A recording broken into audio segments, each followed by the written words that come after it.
Hello students, welcome back. आज का पहला वर्ड है एनेक्सर और एनेक्सर का मतलब होता है अटैचमेंट। यानी कि कोई चीज जो चीज हम लोग अटैच करके जोड़ करके भेजते हैं, स्पेशली ये सब फाइल के रिलेटेड यूज होता है। जैसे किसी दस्तावेज में एक जोड़कर या फिर पूरक बनाकर आमतौर पर कानूनी या औपचारिक संदर्भ में इसको हम लोग यूज करते हैं।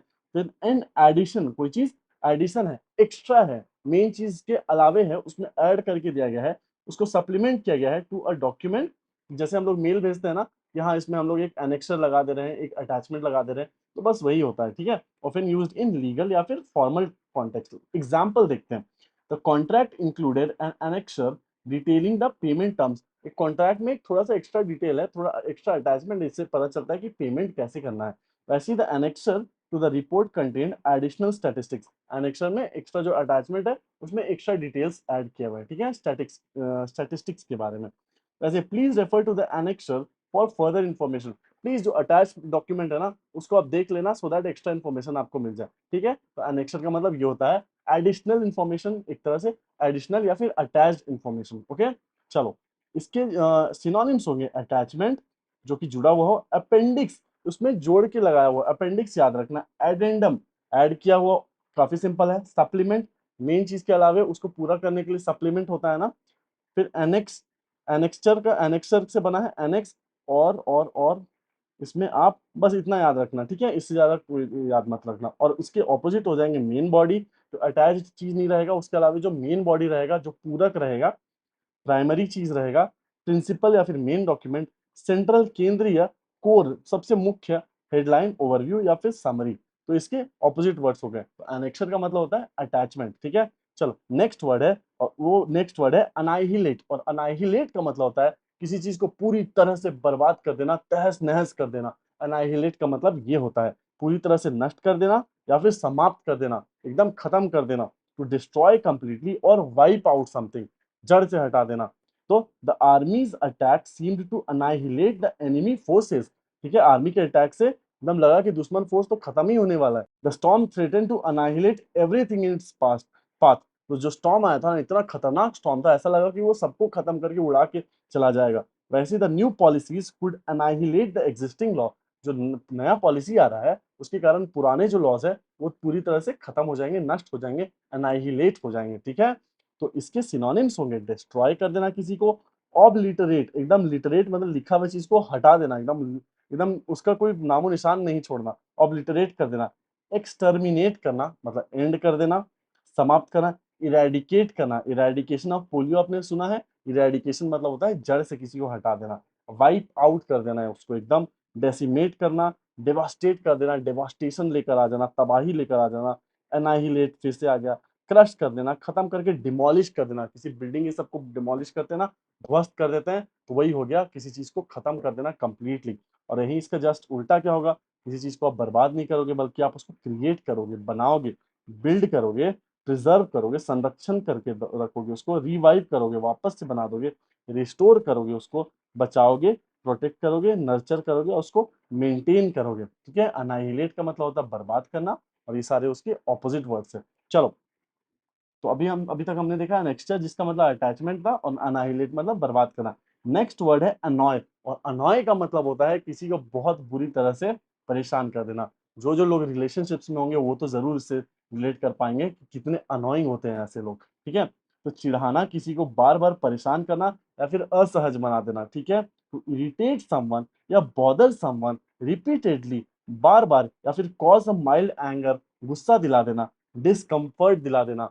तो अनॉय को तो आप लोग सब जान ही रहे होगे। ठीक है, तो अनॉय का मतलब होता है किसी को परेशान करना। तो loud noises at the night really annoy me. जो तेज आवाज होती है ना रात के टाइम में, उससे मैं बहुत अनॉयड हो जाता हूँ। Her habit of interrupting others can annoy anyone. उसकी जो आदत है ना बीच में सबको रोका टोकी करने की, बीच बीच में बोलने की, उससे कोई भी अनॉय हो सकता है, कोई भी उससे इरिटेट हो सकता है। वैसे he was annoyed by the constant phone calls during the meeting. इतना फोन कॉल आ रहा था ना उसको कि वो एकदम बेचारा अनॉय हो गया और उससे फ्रस्ट्रेट हो गया। और इसके सिनोनिम्स है, सबसे पहले इरिटेट करना किसी को बॉदर करना, परेशान करना। वेक्स करने का मतलब कष्ट देना, डिस्टर्ब करना, प्रोवोक करना यानी कि उसको और उकसाना, जान करके अनॉय करना। ठीक है, एजिटेट करना उसका मतलब ही होता है किसी को उत्तेजित करना, बग करना, परेशान करना, और बाकी सब चीज को रहने दो, चलो। और इसका जस्ट उल्टा, किसी को परेशान न करना, आप उसको खुश कर दोगे, उसको प्लीज कर दोगे, उसको डिलाइट कर दोगे, खुश कर दोगे, काम करोगे, शांत कर दोगे उसको, सूद कर देना। सूदिंग मतलब शांत करने वाली चीज। पैसिफाई का मतलब ये होता है शांत करना। कंफर्ट दोगे उसको, और चीयर करके ग्रेटिफाई कर दोगे, एंटरटेन कर दोगे। ये सारे उसके ऑपोजिट वर्ड्स हैं, ठीक है। मेन वर्ड क्या था? अनॉय, यानी कि परेशान कर देना किसी को, ठीक है। तो अनॉय का मतलब परेशान, एनाहिलेट का मतलब बर्बाद, और एनेक्सर का मतलब अटैचमेंट। चलो, बार बार मैं इसलिए रिवीजन कराता हूँ ताकि आपको वीडियो में ही सब कुछ याद हो जाए। नेक्स्ट वर्ड है एनोडाइन, और एनोडाइन का मतलब होता है समथिंग जो कि आपको पेन से रिलीफ देता हो, आपको आराम देता हो। Also something that is inoffensive और डल, दैट अवॉइड्स कंट्रोवर्सी। या तो आपको पेन से रिलीफ देता हो, या फिर कोई चीज बहुत ही ज्यादा बोरिंग हो, ठीक है। तो एनोडाइन का मतलब होता है पीड़ा हरने वाला। पीड़ा हर दवाई, शारीरिक या मानसिक पीड़ा को कम करने वाला, अक्सर उबाऊ या फिर विवाद रहित। बहुत बोरिंग, ऐसे इंसान कैसे किसी को पीड़ा दे सकते हैं? तो something is that is an anodyne, मतलब कि वो उसको स्ट्रेस रिलीज कर रहा है, उसको पेन से रिलीज कर रहा है, या फिर उसको बहुत ज्यादा बोर कर दे रहा है। तो he took an anodyne to relieve his back pain. उसने अपने बैक के दर्द के लिए क्या करा? एनोडाइन लिया, ताकि उसका दर्द कम हो सके, उसको दर्द से रिलीफ मिले। और वही the speaker give an anodyne response to avoid any backlash. Speaker ने जान करके एकदम डल सा रिस्पॉन्स दिया, ताकि उसके ऊपर ना कोई बैकलैश ना हो, कोई उसके पीछे ना पड़ जाए। Her words were anodyne but comforting in that sense moment. उसके जो वर्ड्स थे ना, वो बहुत एनोडाइन थे, मतलब काफी डल से थे, बोरिंग से थे, लेकिन एक्चुअल में वो एक दवा का काम किए, पीड़ा हरने का काम किए, बहुत ही आरामदायक काम किए। ओके, तो एनोडाइन का मतलब ये होता है। तो इसके सिनोनिम्स हो गए पेन किलर, पेन किलर, या फिर एनाल्जेसिक। एनाल्जेसिक क्या होता है? वो कि जो पीड़ा हरता है, इसको भी आप याद रखना, ठीक है। सिडेटिव, सिडेटिव जो कि आपको नींद वाली स्थिति में ले जाता है, आपको शांतिदायक वो आपको नींद वाली स्थिति में ले जाके एक तरह से बेहोश कर देता है, ठीक है। सूदिंग होगा, जो कि आपको शांत करेगा, बाम का काम करेगा, जैसे सर पे बाम लगाते हैं ना, ठीक है। वैसे ट्रैंक्विलाइज करेगा आपको। ट्रैंक्विल का मतलब होता है शांत, ठीक है। ट्रैंक्विलाइजर का मतलब जो आपको शांत कर दे। रिलैक्सेंट, डल और इनऑफेंसिव। और इसका जस्ट उल्टा, जो आपको शांत नहीं करेगा, आपको परेशान कर देगा, जो अभी हम लोग देखे थे अनॉय कर देगा, बस उनको ही सबको यहाँ पे लगा दो। इरिटेट करने वाला, स्टिमुलेट करने वाला, आपको ज्यादा उत्तेजक करने वाला, अग्रवेट करना। अग्रवेट हम लोग पहले देखे ना, सिचुएशन को बद से बदतर बना देना। तो क्या हो रहा है? अब आप एक चीज एसोसिएट कर पाओगे, वर्ड्स जो है बार बार रिपीट हो रहे हैं, तो इसके कारण आपका रिवीजन भी हो जाएगा, और वोकैबुलरी बहुत ही सुपीरियर बन जाएगा, ठीक है। प्रोवोक करना, ऑफेंड कर देना किसी को, हार्श या फिर इंटेंस करना, इंटेंस हो, तीव्र हो, पेनफुल हो, डिस्टर्बिंग हो, और इन्फ्लेमेटरी, जो कि और आग लगाने वाला काम करे, उत्तेजक काम करे, ठीक है। नेक्स्ट वर्ड है एनोमली, और एनोमली का मतलब होता है अपने बिहेवियर से अलग बिहेव करना, अनयूजुअल सा बिहेव करना। और इससे रिलेटेड हम लोग जो पहले वर्ड देखे थे, वो था अबरेशन, जिसका मतलब अपने नॉर्मल बिहेवियर से हट के बिहेव करना, ठीक है। तो एनोमली का भी वही मतलब होता है। एनोमली मतलब कि कुछ जो मानक या फिर नॉर्मल बिहेवियर, मानक, सामान्य या फिर अपेक्षित से भिन्न हो, उससे अलग हो, उसको हम लोग एनोमली कहते हैं। समथिंग दैट डेविएट्स, अलग है, मतलब अलग रास्ता पकड़ लिया अपने नॉर्मल स्टैंडर्ड्स या फिर नॉर्मल एक्सपेक्टेशन से। जैसे आपने कभी धोनी को गुस्सा करते देखा है, लेकिन एक बार इसने मनीष पांडे को भी कुछ अच्छे शब्द कहे थे, ठीक है। तो ये क्या था? एनोमली था, नॉर्मल बिहेवियर नहीं था इसका। ये कभी उसको गुस्सा आ गया होगा, है ना। वैसे ही इसके सेंटेंस देखो, the sudden drop in temperature was an anomaly for this time of year. साल के इस दौरान में टेम्परेचर इतना जो घट गया ना, ये नॉर्मल नहीं है, अभी तो गर्मी बढ़ने का टाइम है। वैसे ही there was an anomaly in the data that needs further investigation. तो डेटा में ना कुछ गड़बड़ है, कुछ अनयूजुअल सा है, जिसके कारण हमें उसे फर्दर स्टडी करना चाहिए। वैसे ही the team's performance was an anomaly compared to the previous season. वैसे ही इंडिया का जो फाइनल मैच में 2023 का फाइनल मैच में जो परफॉर्मेंस था, वो एनोमली था to the rest of the tournament, क्योंकि इतना हम लोग चैंपियंस की तरफ परफॉर्म कर रहे थे, लेकिन लास्ट में एकदम अजीब ही खेली। तो that was an anomaly match, ठीक है। अलग सा मैच था, अनयूजुअल सा था, हम लोग के स्टैंडर्ड से काफी नीचे था। तो जो 5 वर्ड क्या क्या हो गए? एनोमली मतलब स्टैंडर्ड से अलग, नॉर्मल बिहेवियर से अलग। एनोडाइन का मतलब जो कि आपको पेन रिलीफ करे, आपके कष्ट को हरे, या फिर बहुत सी बोरिंग सा, बहुत ही डल सा चीज। नेक्स्ट अनॉय करना, यानी इरिटेट करना, परेशान कर देना, ठीक है, बार बार परसिस्टेंटली किसी को डिस्टर्ब करना। और अनाइहिलेट मतलब डिस्ट्रॉय करना, जड़ से खत्म कर देना। और एनेक्स्चर का मतलब होता है कुछ अटैचमेंट, कोई एक्स्ट्रा डिटेल्स, ठीक है। तो एनोमली के सिनोनिम्स जल्दी जल्दी देखते हैं। एनोमली मतलब इरेगुलर, रेगुलर से नॉर्मल ना रहे, अब नॉर्मल रहे, डेविएट करता हुआ, अपने नॉर्मल पाथ से घसकता हुआ, विचलन करता हुआ। और इनकंसिस्टेंट, कंसिस्टेंट का उल्टा इनकंसिस्टेंट। और ऑड बिहेव करना, एक्सेप्शन हो, अबरेशन, अबरेशन अभी हम लोग डिस्कस किए थे ना सबसे पहले। अबरेशन का मतलब अजीब सा, अलग सा बिहेवियर, और रेयर बिहेव करना, और क्वर्क बिहेव करना, और एनोमली, सब रिपीट है। चलो, और इसका जस्ट उल्टा, जो कि अलग ना होगा, नॉर्मल होगा, नॉर्मल बिहेव करेगा, रेगुलर बिहेव करेगा, कंसिस्टेंसी के साथ बिहेव करेगा, कंफर्म करेगा अपने नॉर्मल बिहेवियर से, स्टैंडर्ड बिहेवियर से, और प्रेडिक्टेबल रहेगा अपने बिहेवियर में, यूजुअल, टिपिकल, कॉमन सेंस और कंफर्मिटी। ठीक है, ये सारे इसके मतलब हो गए। चलो, इससे रिलेटेड फटाफट क्वेश्चन बनाते हैं। सबसे पहले, the scientist discovered N unexpected dash in the data that did not match the usual pattern. तो ये ना अनएक्सपेक्टेड सा एनोमली आ जाएगा, मतलब अलग सा बिहेवियर, स्ट्रेंज सा बिहेवियर, जो कि नॉर्मल नहीं था, तो साइंटिस्ट ने उस चीज को नोट किया। और वहीं the loud chewing sound really dash me when I am trying to concentrate. जो तुम्हारे चबाने की जो आवाज है ना, उससे मैं बहुत अनॉय हो जाता हूँ, मैं बहुत डिस्टर्ब हो जाता हूँ, ठीक है, स्पेशली जब मैं कॉन्सेंट्रेट करने की कोशिश कर रहा हूँ। वही the company attached and dash to the email. तो अटैचमेंट के लिए तो एनेक्स्टर ही होगा, सिंपल। वही the pain killer worked as a dash easing the discomfort. तो किस चीज का काम करेगा? वो एक एनोडाइन का काम करेगा, ठीक है, वो एक एनोडाइन का काम करेगा। और वही the enemy forces plan to dash the entire village as act of revenge. कि एनिमी फोर्स ने ये फैसला लिया कि वो पूरे के पूरे गांव को ही एनाहिलेट कर देंगे, उसको बर्बाद कर देंगे, डिस्ट्रॉय कर देंगे, ठीक है। तो ये सारे इसके आंसर्स थे। नेक्स्ट वर्ड है, वो है एंटिसिपेट। और एंटिसिपेट का मतलब होता है कुछ पूर्व अनुमान लगाना, कुछ गेस करना, ठीक है, कुछ कुछ चीज की उम्मीद करना, या फिर किसी चीज का इंतजार करना, एंटिसिपेशन में रहना कि ऐसा होने वाला है, ठीक है, या फिर पूर्व अनुमान करना, टू एक्सपेक्ट और लुक फॉरवर्ड टू समथिंग। कुछ होने वाला है, जैसे एक्साइटेड होकर देख रहा है ना, कुछ होने वाला है। और यही एक फॉर्च्यून टेलर क्या कर रहे हैं, वो किस्मत बता रहे हैं कि ऐसा हो सकता है। तो ये दोनों का मतलब हो गया एंटिसिपेट करना। They eagerly anticipated the arrival of new products. वो बहुत एंटिसिपेट कर रहे थे और बहुत ईगरली, उत्सुकता के साथ इंतजार कर रहे थे नए प्रोडक्ट्स का। वैसे I did not anticipate such a strong reaction for the proposal. ठीक है, हम मुझे उम्मीद नहीं था कि इतना ज्यादा स्ट्रॉन्ग रिएक्शन आएगा उस प्रपोजल को लेके, या फिर गुस्सा आ गया होगा किसी को। The coach anticipated a tough match ahead. Coach को उम्मीद है कि जो आगे मैच होने वाला है काफी डिफिकल्ट और टफ होने वाला है, ठीक है। तो एंटिसिपेट के वर्ड्स हो गए एक्सपेक्ट करना, उम्मीद लगाना, फोरसी मतलब पहले से देखना, प्रिडिक्ट कर देना, अवेट करना, इंतजार करना, लुक फॉरवर्ड करना किसी चीज के लिए, प्रिपेयर करना किसी चीज के लिए, प्रोजेक्ट, ठीक है, प्लान करना, कैलकुलेट करना, एनविजन यानी कि कल्पना करना। और इसका जस्ट उल्टा, किसी को कल्पना ना करना, इमेजिन ना करना, किसी के इंतजार ना करना, मतलब इग्नोर कर देना। इग्नोर कर देना, डिसरिगार्ड अनदेखा कर देना, सरप्राइज करना, ओवरलुक नजरअंदाज कर देना, नेग्लेक्ट करना, डाउट करना, फॉरगेट करना, अवॉइड करना, और मिस करके पोस्टपोन कर देना, उसे मटिया देना, आगे बढ़ा देना, ठीक है। और नेक्स्ट वर्ड है एंटागोनिस्ट। और एंटागोनिस्ट जो होता है ना, वो मेन विलन होता है, शत्रु होता है। जो बॉलीवुड के सबसे बड़े एंटागोनिस्ट कौन थे? एक होता है हीरो, और उसका जो ऑपोजिट होता है वो होता है एंटागोनिस्ट, ठीक है। एंटागोनिस्ट मतलब कि सबसे बड़ा विलन, मेन एडवर्सरी, ठीक है, मेन एनिमी। एक व्यक्ति जो कुछ के खिलाफ होता है या फिर शत्रुता करता है, वो विलन होता है। द पर्सन हु ओपोजेस और इज हॉस्टाइल टू समवन और समथिंग, किसी का विरोध करता है, वो एंटागोनिस्ट होता है।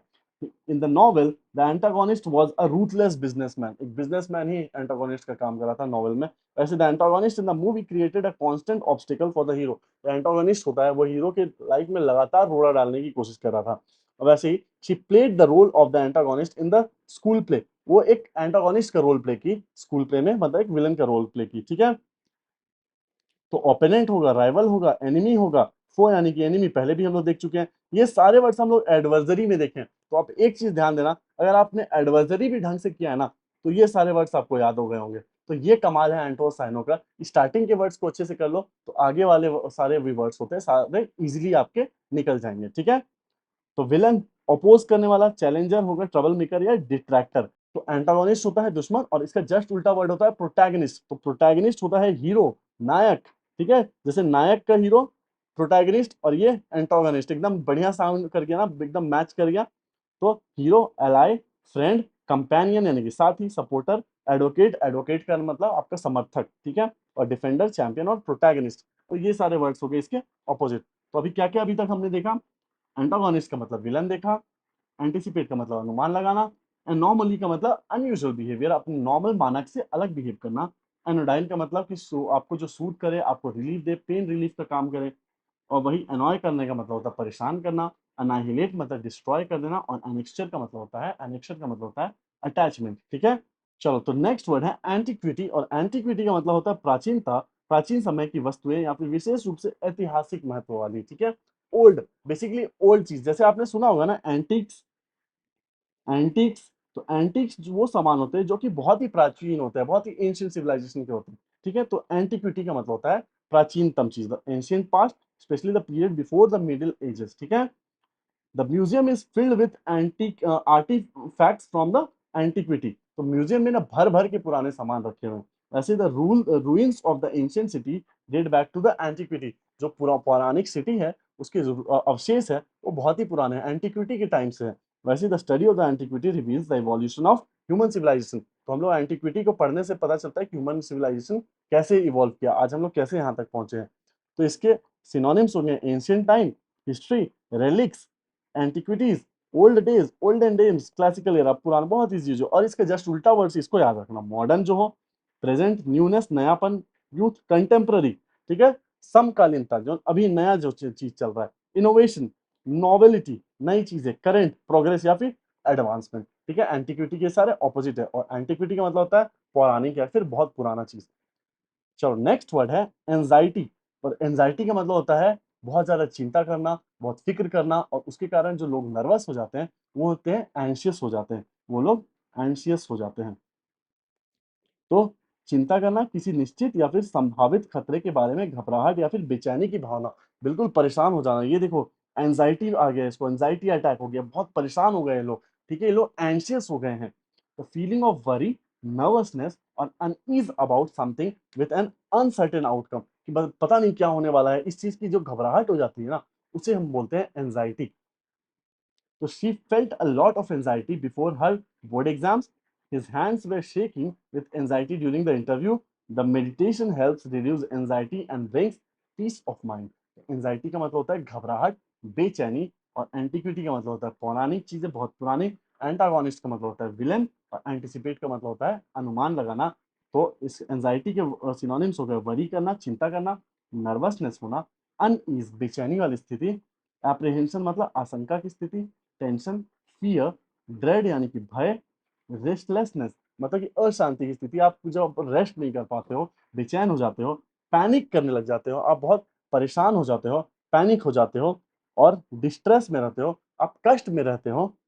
और इसका जस्ट उल्टा क्या रहेगा, जब आप काम रहोगे, एकदम शांत रहोगे, काम डाउन करके रहोगे, पीसफुल रहोगे, कॉन्फिडेंस के साथ बिहेव करोगे, रिलैक्सेशन, कंफर्टेबल वाला स्थिति, अश्योर करना, किसी को आराम प्रोवाइड करना, ईज में रखना, कंटेम्प्ट में कंटेंटमेंट होना, सेरेनिटी, शांति, या फिर कंपोजर्स, काम एंड कंपोज रहना, ये सारे इसके वर्ड्स थे, एंजाइटी के ऑपोजिट वर्ड्स थे। और लास्ट वर्ड है अपैथी। और अपैथी का मतलब होता है किसी के लिए बिल्कुल अनइंटरेस्टेड होना, कोई भी फीलिंग नहीं होना, मतलब उसके रहना ना रहना कोई फर्क नहीं पड़ना, आपको उससे कुछ भी, ना एम्पैथी है ना सिंपैथी है, अपैथी है, मतलब नो फीलिंग एट ऑल, ठीक है। उदासीनता, किसी चीज में रुचि या फिर भावना या फिर चिंता की कमी, आप उसके लिए कुछ फील ही नहीं करते हो, तो वो अपैथी की स्थिति होती है। The lack of interest, enthusiasm और कंसर्न किसी के लिए, तो वो होता है अपैथी की स्थिति। तो the voter apathy is a major issue in the modern democracy, क्योंकि वोटर को कुछ फील ही नहीं होता है, उनको कोई एक एहसास ही नहीं है, उनको कोई अपनी जिम्मेदारी का एहसास ही नहीं है। तो इसके कारण बहुत ही बहुत चिंताजनक विषय है, डेमोक्रेसी इस तरह से नहीं चल पाएगी। वैसे he showed complete apathy towards his studies, वो अपने स्टडीज के प्रति ना बिल्कुल अपैथेटिक है, मतलब उसको कोई चिंता ही नहीं है, तो उसके कारण क्या हो रहा है, उसकी पढ़ाई खराब हो रही है। Next, apathy during the discussion was disappointing. उसका जो डिस्कशन के टाइम में जो अपैथी था, लैक ऑफ फीलिंग था, लैक ऑफ इंटरेस्ट था, वो बहुत ही निराशाजनक था, ठीक है। तो इसके सिनोनिम्स हो गए इनडिफरेंस, बिल्कुल डिफरेंट ना हो, एकदम नॉर्मल सा हो, ठीक है। अनकंसर्न, कोई चिंता ना हो, डिटैच्ड रहे, एकदम अटैच ना हो कि डिटैच रहे, एकदम आइसोलेटेड टाइप का। डिसइंटरेस्टेड, कोई इंटरेस्ट नहीं हो, लेथार्जिक, एकदम सुस्ती से भरा हो, और पैसिव सा बिहेव करे, लिस्टलेसनेस हो, अलूफ यानी दूर दूर रहना, इम्पैसिव एकदम दूर दूर से रहना, ठीक है, भावना ही नहीं है कुछ, नम्ब हो।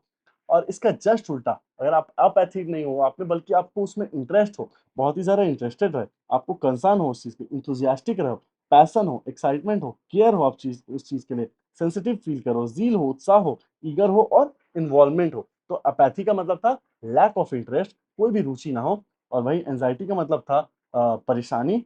और एंटिक्विटी का मतलब था बहुत ही पौराणिक, एंटागोनिस्ट, विलन। एंटिसिपेट का मतलब अनुमान लगाना, एनोमली का मतलब अनयूजुअल बिहेवियर, एनोडाइन का मतलब आपको पेन रिलीफ करने वाला, अनॉय का मतलब परेशान करना, एनाहिलेट का मतलब डिस्ट्रॉय करना और एनेक्सर का मतलब अटैचमेंट। ठीक है, चलो इनसे रिलेटेड क्वेश्चन फटाफट बनाते हैं। सबसे पहले, she felt a wave of dash before going on stage to deliver her first speech. वो जब जाने वाली थी स्पीच देने से पहले उसको क्या फील होगा? एंजाइटी आएगा ना, थोड़ा सा परेशानी होगा, एंशियस फील करेगी। वैसे the ruins of the temple date back to the ancient antiquity, बहुत ही पुरानी जमाने से है रूइंस, यानी कि पौराणिक अवशेष। The students showed complete dash during the lecture, not even bothering to take notes. The students क्या दिखा रहे थे? अपैथी दिखा रहे थे, कुछ मतलब रिएक्शन ही नहीं है, कुछ नोट ही नहीं कर रहे हैं, उसके कारण टीचर भी डिसइंटरेस्टेड हो जाता है। In most stories the dash challenges the hero and creates conflict in the plot. ज्यादातर कहानी में एक जो एंटागोनिस्ट होता है ना, वो प्रोटोगोनिस्ट को चैलेंज करता है। प्रोटोगोनिस्ट यानी कि हीरो और एंटागोनिस्ट यानी कि villain. Okay, it is wise to dash market trends before launching a new product. तो एंटिसिपेट करना जरूरी है, अनुमान लगाना जरूरी है मार्केट फोर्सेस का before launching a new project. तो गाइस, ये थी आज की वीडियो। चलो मिलते हैं अगले वीडियो में। Thank you so much.